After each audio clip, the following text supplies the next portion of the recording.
6 weeks. It took me 6 weeks to get over the trauma of my abusive ex. And I know that might sound shocking, so click this comment so you can go see the old video that kind of explains why it was only 6 weeks. But since a lot of people in that video asked what were some things that I was doing during that 6 weeks, I'm going to start explaining it here.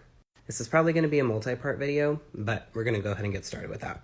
So I want to introduce you guys to something that I have taught most, if not all, of my one-on-one clients, and just based on the feedback and what it did for me, I feel like it truly is a game changer if you use it.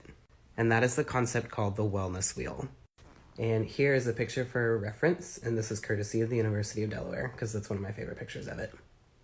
Now, the traditional wellness wheel, its real main goal is to create a balanced life, to make sure that you're hitting all the areas in your life that bring you fulfillment and bring you balance. And what I did is I took that same concept and I reworked it to where it was actually self-care instead of just like balanced life as a whole.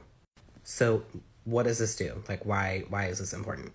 Well, the reason why it was so important to me is because when you are in a trauma-bonded relationship, your only focus is your partner, because they don't allow you to have focus on anything other than them. You don't get to have spa days. You don't get to work out. You don't get to go hang out with your friends. You don't get to have like quality time with other people. Or if you do, you're met with a massive guilt trip later.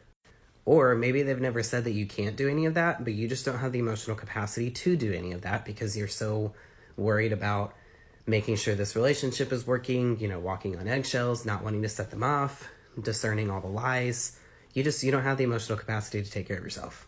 And a lot of times that can transfer after the relationship, and that's also part of the obsessive thinking or the ruminating cycle.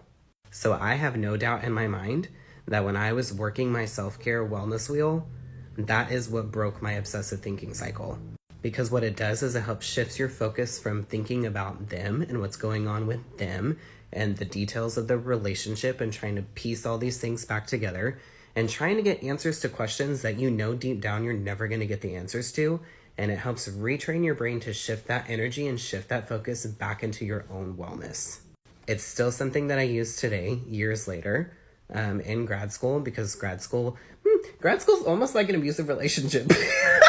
Don't get me wrong, I love it and I know it's going to be worth it, but it takes a lot of your time and energy and you can very easily lose sight of yourself. So whether you're getting over an abusive relationship or you just struggle taking care of yourself because you feel like self-care is selfish, this concept is truly powerful for anybody in any walk of life. So if you want more details on how this actually works, comment, let me know.